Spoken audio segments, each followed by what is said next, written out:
لائیں کہیں کہ ہمارا رب اللہ ہے، پھر اس پر جم جائیں۔ ان پر فرشتوں کا نزول ہوتا ہے، نہ کوئی غم کرو نہ خوف، خوشیاں مناؤ جنت کی جس کا تم سے وعدہ کیا گیا تھا۔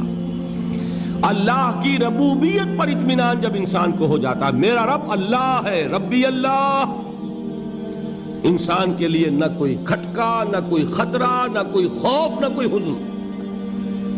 جو کچھ ہو رہا ہے کس کے اذن سے ہو رہا ہے؟ اللہ کے اذن سے۔ اللہ کے اذن کے بغیر پتا تک نہیں ہلتا۔ یہ کوئی اندھا بہرا مادہ نہیں ہے جس سے مجھے کوئی خوف ہو۔ اندھا بھینسا چلا آ رہا ہو اس سے تو ڈرنے کا ہر انسان کو ڈرنا چاہیے، نہ معلوم کس کو ٹکر مار دے۔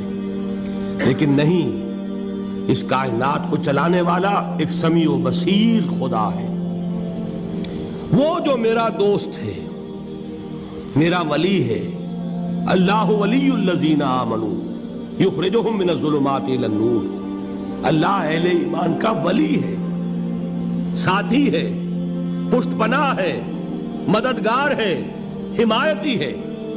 بتائیے جسے یقین ہو جائے کہ اللہ میرا مددگار، اللہ میرا محافظ، اللہ میرا پشت پناہ، اللہ میرا حمایتی، اس کے لیے کوئی خوف ہوگا؟ اس سے کوئی ڈر ہوگا؟ میں مثال دیا کرتا ہوں ایک بہت سادہ پنجاب کے دیہات کی۔ وہ بڑا چودھری ہے اور کوئی غریب کسان ہے۔ اس غریب کسان کے جانوروں کو ہر وقت اندیشہ ہوگا چوری کا، کوئی میری بھینس کھول کر نہ لے جائے، کوئی میرا بیل کھول کر نہ لے جائے۔ لیکن جس کے بارے میں یہ سب کو معلوم ہو کہ وہ جو بڑا چودھری ہے وہ اس کا دوست ہے، اس کی بچیا کو کوئی خوف ہوگا؟ اس کی بھینس پر کوئی ہاتھ ڈالے گا؟ اسے کوئی اندیشہ ہوگا؟ نہیں۔ کیوں؟ کہ وہ بڑا چودھری، بڑا اس کا یہاں کا سردار، جاگیردار، سب کو معلوم ہے وہ میرا دوست ہے، کوئی میرے خلاف اقدام نہیں کر سکتا۔ اس دنیا میں یہ چھوٹی سی بات اگر آپ کے دلی اطمینان اور سکون کا باعث بن سکتی ہے تو ذرا تصور کیجئے۔ میں لفظ تصور استعمال کروں گا صرف اس لیے کہ اس کا ہم جس کو کہتے ہیں ادراک اور شعور کر نہیں سکتے، اگر کے ساتھ کر سکتے۔ اگر یقین ہو کہ اللہ میرا مددگار اور یقین ہو کہ اللہ ہر آن میرے ساتھ ہے، پھر کوئی خوف؟ کس کا خوف؟ کوئی شے اللہ سے بالا تر ہے؟ کوئی قوت اس سے زیادہ طاقتور ہے؟ کوئی اس کے ارادے کو بدلنے والا ہے؟ کوئی اس کی مشیت کے آڑے آنے والا ہے؟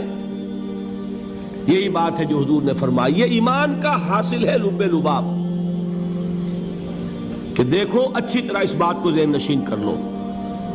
اگر تمام انسان مل کر تمہیں کوئی نقصان پہنچانا چاہے، نہیں پہنچا سکتے مگر جو کچھ اللہ نے لکھ دیا ہو، اور تمام انسان مل کر تمہیں کوئی نفع پہنچانا چاہے، نہیں پہنچا سکتے مگر وہ شے جو اللہ نے طے کر دی۔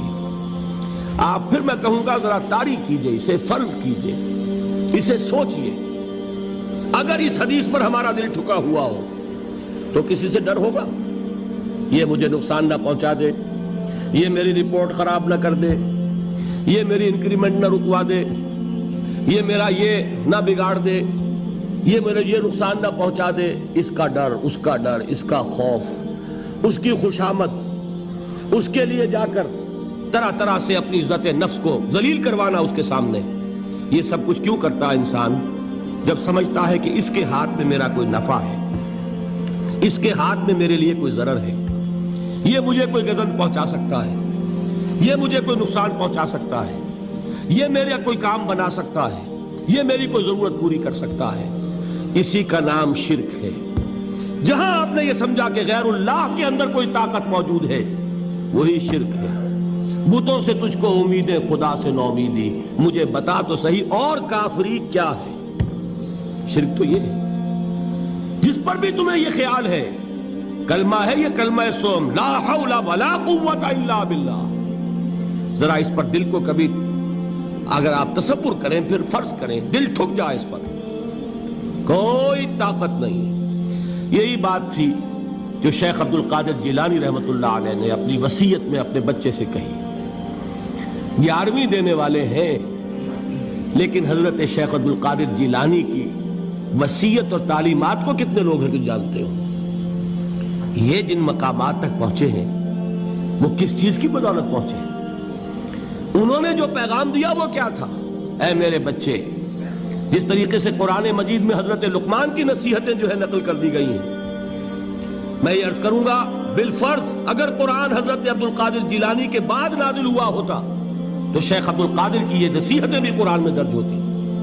اتنی اونچی نصیحتیں ہیں. اے میرے بچے، اس حقیقت کو ذہن نشین کر لے، لا فاعل فی الحقیقت ولا مؤثر الا اللہ. اس کائنات میں نہ کوئی فاعل حقیقی ہے نہ مؤثر حقیقی ہے سوائے اللہ کے.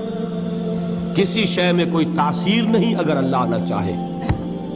آگ جلا نہیں سکتی اگر اللہ نہ چاہے. پانی ڈبو نہیں سکتا اگر اللہ نہ چاہے. زہر ہلاک نہیں کر سکتا اگر اللہ نہ چاہے. کوئی چیز فائدہ نہیں پہنچا سکتی اگر اللہ نہ چاہے. تو در در پہ کیوں سر جھکاتے ہو؟ در در پر کیوں جبیں سائی کرتے ہو؟ سب کے سامنے کیوں ہاتھ پھیلاتے ہو؟ ایک اللہ سے مانگو. ایک اللہ کے سامنے زمین پر اپنی جبین رکھو. لا فاعل فی الحقیقت ولا مؤثر الا اللہ. نظر آتا ہے ہمیں کہ پانی پیاس بجھا دیتا ہے. پیاس بجھانے کی صلاحیت پانی میں نہیں ہے، اللہ کے اذن سے.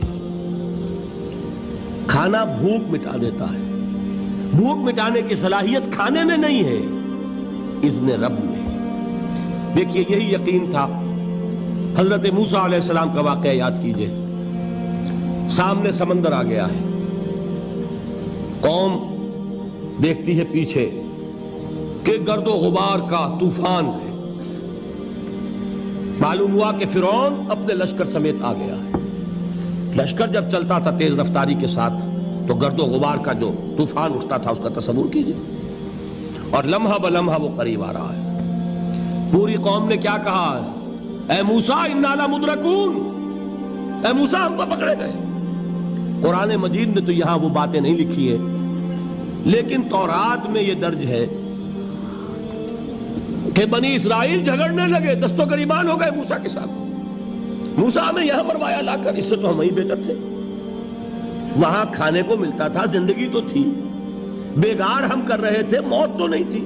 اب جو کچھ ہوگا اس کا تصور کرو، جس طریقے سے ہمارے ٹکڑے اڑائے جائیں گے. تو لڑ رہے ہیں حضرت موسیٰ علیہ السلام سے. یہ تورات کی تفصیل ہے. قرآن میں صرف اتنا آیا ہے، پریشان ہو کر انہوں نے کہا انا لمدرکون، موسیٰ ہم تو پکڑے گئے.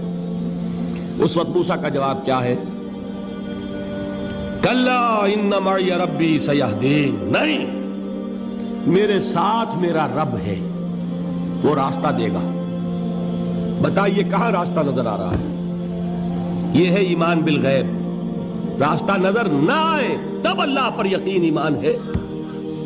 جیب میں پیسے ہوں اور تب دل کو اطمینان ہے تو ایمان کس پر ہوا؟ پیسے پر، اللہ پر نہیں. جب وسائل و ذرائع نہ ہوں اور پھر یقین ہو کہ اللہ مسبب الاسباب ہے، وہ اسباب کا پابند نہیں ہے، وہ اسباب کا محتاج نہیں ہے، اسباب اس کے محتاج ہیں. اگر یہ یقین ہے تو اللہ پر ایمان ہے. یہ نہیں ہے تو تمہارا ایمان اسباب پر ہے، وسائل پر ہے، ذرائع پر ہے، مادیات پر ہے، اللہ پر نہیں. اس وقت کہاں راستہ تھا؟ کوئی راستہ تھا؟ سمندر ہے اور ادھر سے لشکر آ گیا ہے. کلا ان معی ربی سیہدین.